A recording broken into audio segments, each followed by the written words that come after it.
you would like to give us an introduction to make sure that we're all on the same page. Gut microbiome, what do we mean by it? And please, with your friend, demonstrate.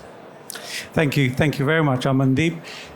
Welcome, everyone. Let me start with something I always do in clinic with my patients who approach me to talk about gut microbiome, because a lot of them don't understand where their gut microbiome is. So I thought, let me tell you, most of you know the gut microbiome is all the trillions of bacteria, fungi, viruses included that live within your GI tract.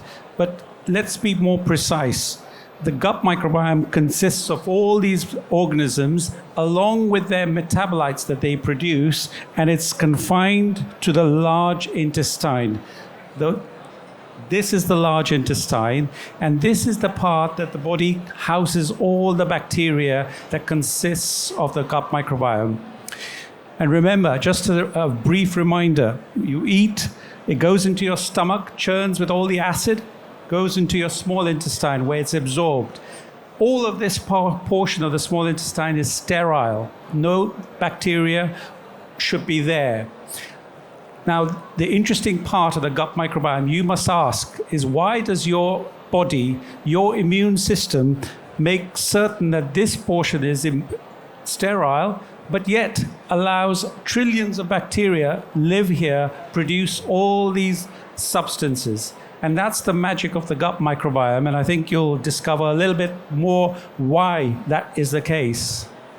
Absolutely. That's a really good starting point, and it certainly is good for us to see that demonstrated. And again, point to the exact part there, Dr. Pranab. You're saying that yes, absolutely. The small intestine is sterile, and the microbiome lives in this portion. It's like a living organism, weighing about 1 kilogram, surviving in this portion. Fantastic. Dr. Farah, if I may bring you in now, when we speak about this particular focus here, how does the gut microbiome impact our general well-being? Okay. So as I was discussing with my colleague, I'm no expert in gut microbiome, but I'm getting to know it. It is a new topic anyway, coming from research to practice. As a family physician and a chronic pain specialist, I see a lot of chronic pain patients with unspecific reasons. Not all patients will express pain the same way. If any injury happened to a patient in an ankle, for example, we will all differently express our pain in a different way, and we may or may not develop chronic pain. Certain patients will develop chronic pain, and usually there is a lot of research says why certain patients develop chronic pain.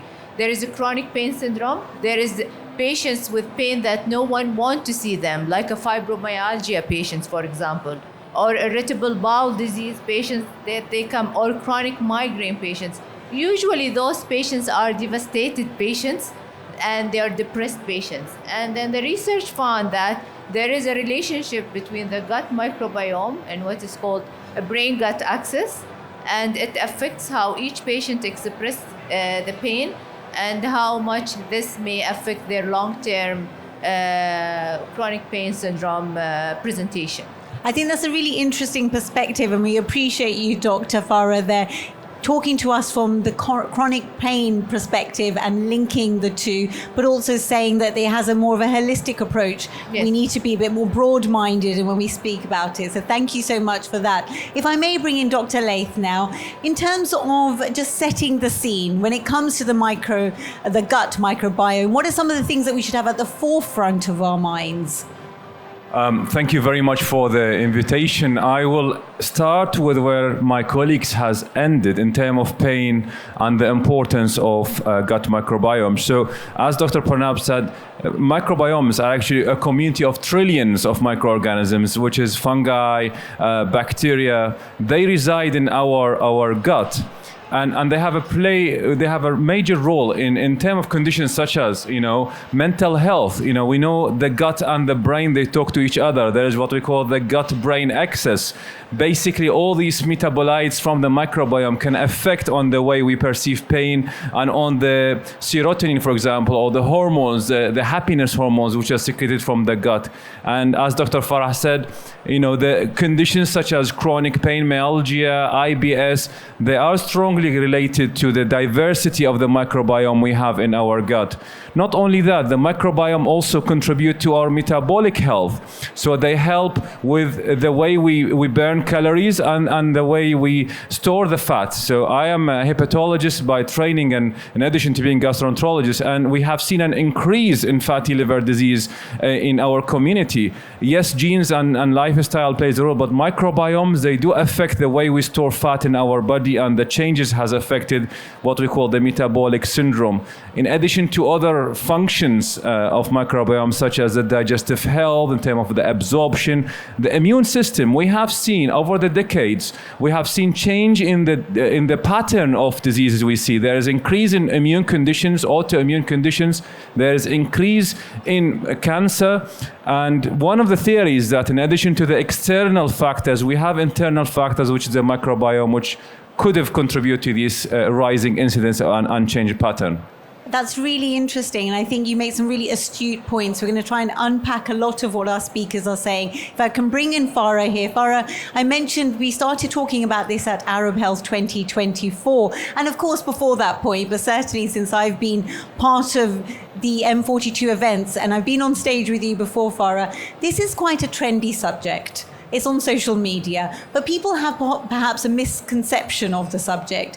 You mentioned brain, gut speaking to each other, and these terms are thrown around. Now, you know it from a medical expert point of view, but let's just clarify. What do we mean by that? There is a lot on social media that perhaps isn't always accurate.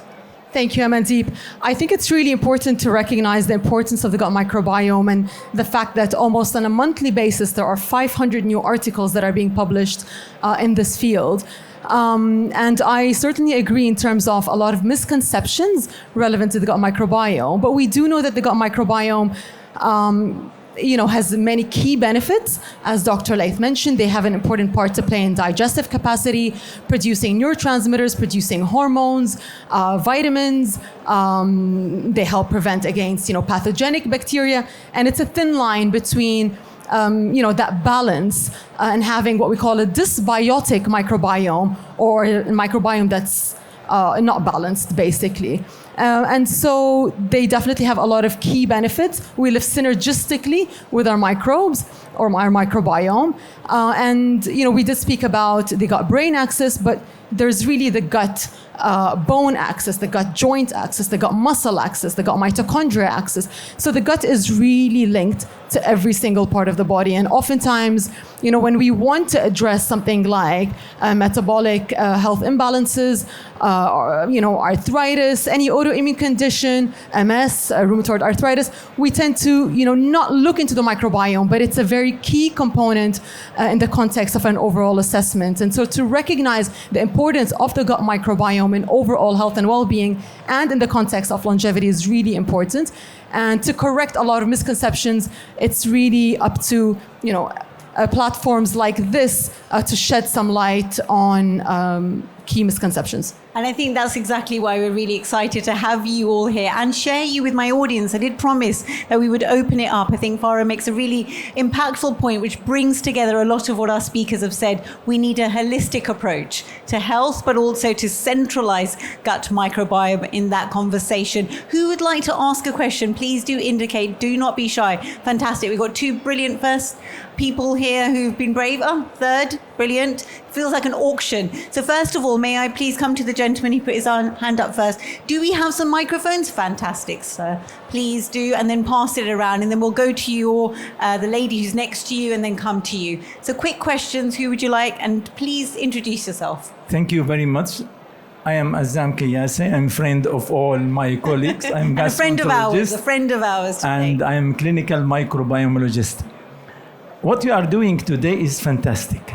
I have hashtag called love your microbiome. We like that. Without love your microbiome, you will not be healthy, you will not be happy. Our phenotyping disease here in UAE is different from phenotyping disease all over the world. Let us take example, IBD. IBD is different. UAE IBD is different.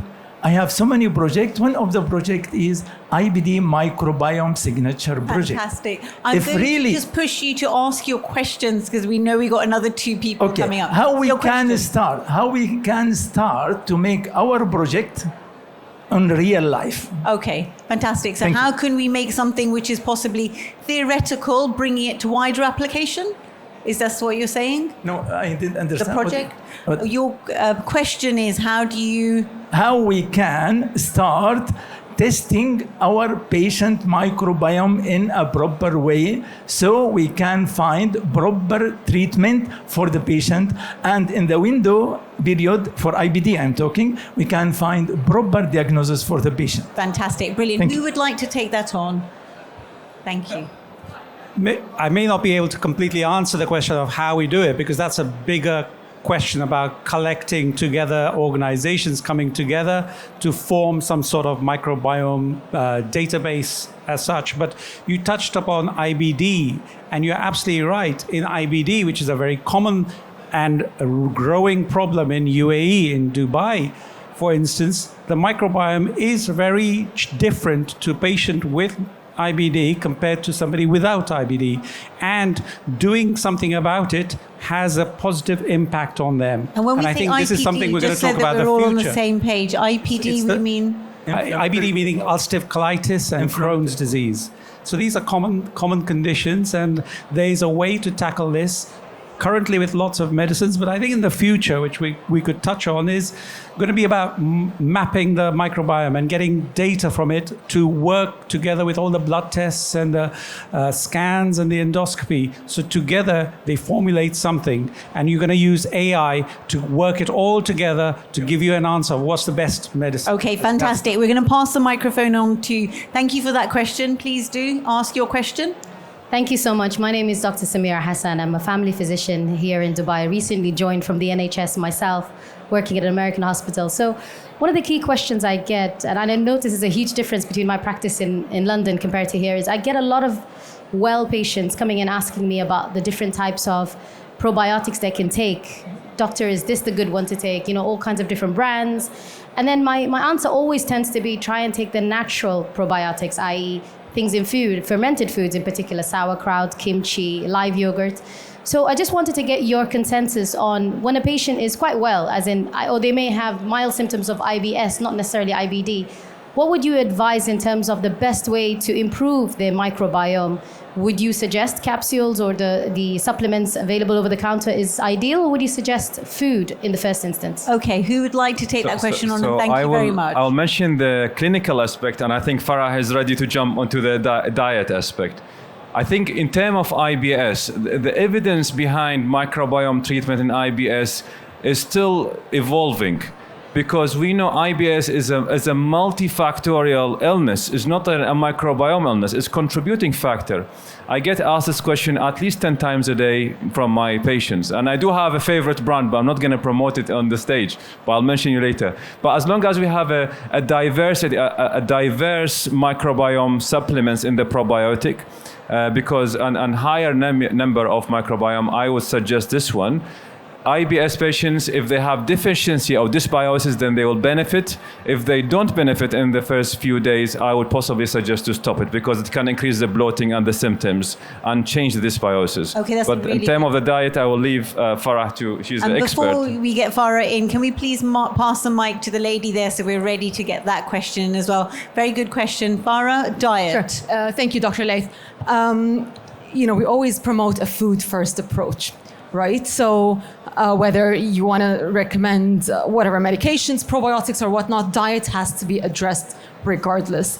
There's a lot of evidence to demonstrate the power of plant-based foods, prebiotic-rich foods, on boosting a more diverse microbiome, incorporating more culturally appropriate probiotics, let's say, and what shifts or what changes can that person make in their day-to-day life or diet to promote a greater intake of, let's say, probiotic foods and prebiotic foods, because the research does show that probiotic-based, or let's say prebiotic and probiotic foods are more effective than probiotic supplements in terms of modulating the microbiome. So absolutely, diet is a key component. It has to be addressed for healthy individuals and non-healthy individuals alike. Brilliant. I'm loving this exchange. Please, with your question. Hello, hi there. My name is Dr. Jasmine Malik. I'm also a UK-based family medicine consultant, but now residing in Dubai and working in Jumeirah. My question really is related to fibromyalgia. It's a condition that is very difficult to treat. Often my heart sink patients that come repeatedly asking for, one painkiller after another. And in my opinion, that's not always the best approach. And it's exciting for me to hear the impact that probiotics can have. Dr. Farah Saeed Al Zaabi, please tell me, what do you do for your fibromyalgia patients in respect to probiotics or prebiotics that you've seen anecdotally help them? Powerful question. Thank you, Dr. Farah. Thank you for the question, doctor. So fibromyalgia, as I said, fibromyalgia, I have all the sympathy for fibromyalgia patients. They are usually the abandoned patients from all specialities.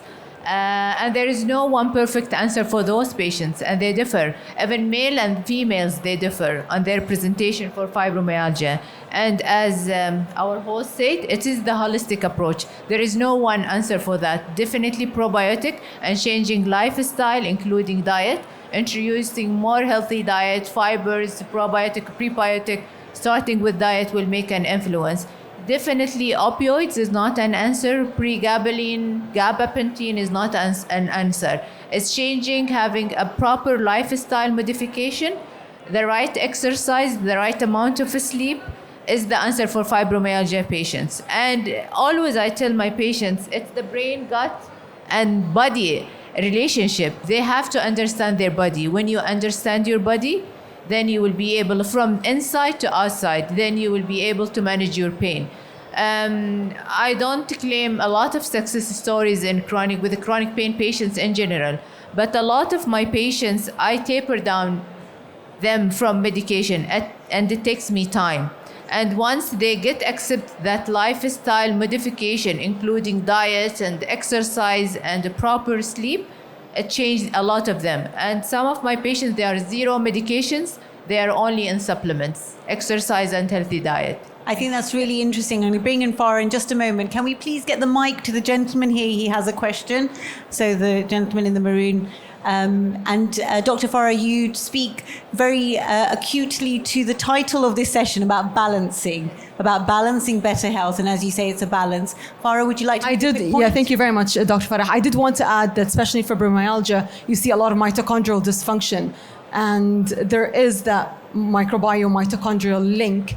And oftentimes when we have an imbalance in our microbiome, there's a higher chance that we're producing metabolites that have a pro-inflammatory impact on our cells.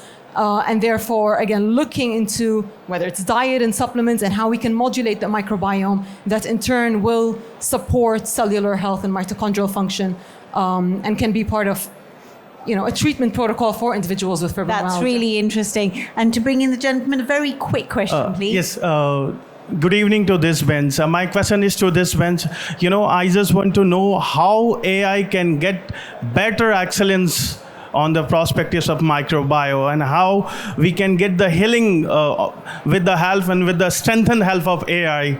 Brilliant. And you know what? You must be a mind reader, because I was going to actually say a last kind of Thank you, ma'am. commentary from all of our panelists. Thank you, ma'am. As we are closing, let's talk about technology. Let's talk about the future. I'm going to go around my whole panel here and give you a final comment addressing what the gentleman's saying. Is AI, is innovation the next step for the future of gut microbiome? Starting with yourself, first of all, Dr. Pranab. I think it is, because the amount of data that's coming out, if you do a microbiome test, you will get 60, 70 pages of data. That's not going to be comprehensible for a doctor, let alone I can't go through all of that and utilize that information against the medicines the person's taking, against all the illnesses they might have.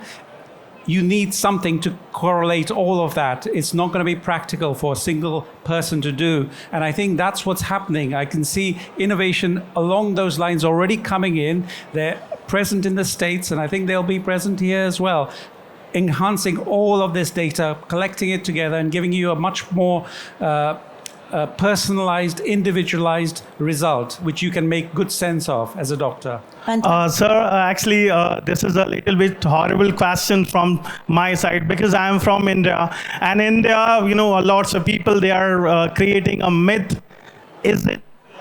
It's a horrible question. Sorry for asking this question. However, can AI replace microbiologists? Okay. Can it possible? And on that note, Means a lots of people, they are making excuse on this. Yes. AI can replace.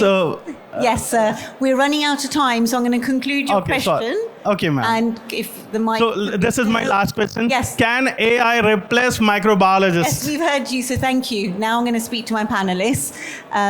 Dr. Farah, if you'd like to take that, as well as talking about the future. Thank you. So rather than talking about the future, let's talk about the present, if you may allow me. Yes, you may. So going back to Dr. Azzam answer, how we can implement the concept of microbiome testing. I think education is the answer. A lot of primary care physicians, for example, they don't know about it. So education is an important part on that. And may AI get into this. Like education is important, and also finding a handy test, cheap test. So rather than only with subspecialized people, how we can, in primary care setting, have more exposure to diagnosing and early detecting of the disease. And then we can talk in the future about AI, the influence of AI. And keep in mind, always when you talk about AI, you don't forget the ethical consideration with AI. Absolutely. And nobody can replace a human being. That's my opinion. There you go. There's an answer. And Dr. Laith. Thank you very much. I think the future is very exciting for the microbiome. You see, the way I have conversation with patients has changed after COVID, because there is an era pre-COVID and there's after COVID. Now, like my colleague mentioned, there's a lot of healthy individuals who walk into my clinic just for general checkup. And they are very, very interested in improving their immune system, prevent illnesses, having seen COVID pandemic. I think what we will see in the next few years, and back to the AI question, we will have the microbiome profile for each one of us, where the AI can predict the illnesses that you are at high risk of, including IBD and cancer. And I think the microbiome profile will be your identity, your passport, and then you'll be able to go to your physician to say, this is my microbiome profile. He'll tell you you're at high risk of metabolic disease, you're at high risk of colon cancer, adding to the genetic factors such as your family history, then you should have a screening colonoscopy, and so on. So we are getting much better in diagnostic tools. I think there was a question about how to diagnose microbiomes. We have two ways. They are non-invasive, by the way. I worked with Professor Chris Probert in Bristol, where we used to use a metabolite in the breath. We know the microbiome, like Farah said, produce a metabolite, and the metabolite we can be picked up by the breath, saliva, and stool. And this also will help into the microbiome profiling. And finally, an AI will be an incredible tool. It will not replace physicians because they will be managed by physicians. I will never give myself to an AI machine. That's my personal take, at least for the next 5 years. God knows. Okay, so that's a really futuristic vision, but also a very bold claim on this stage. We will hold you to this, Dr. One more comment. I think Farah just reminded me. If I just say, there is also a place for fecal microbiome transplant, which we have been working with Birmingham. So people, what we're doing with transplanting fecal material from healthy individual to someone with proctitis, and the results we have seen so far are very encouraging. The healthy individual microbiome alters the microbiome of an individual who's got illness. So will be the future FMT. I'll leave it now. I'm sorry to take long. I think my colleagues have really said it all. I think ultimately it really boils down to a preventative and personalized approach to health and well-being, not only on an individual level, but at a population level where we know in the US, in the UK, in addition to genomic information, they're coupling this with lifestyle data from wearables, data from the microbiome to really understand the aging process. We look forward, of course, to precision-based, probiotics, prebiotics, based on your microbiome. No two people will have the same microbiome. And last but not least, for example, in Australia, they've got the Australian Human Microbiome Biobank, where they have not only, let's say, got microbiome data, but also skin microbiome, oral microbiome, and they're utilizing this to detect, or let's say to better understand the risk for diseases in the future. So I think that personalized preventative approach to health is where definitely the microbiome fits in.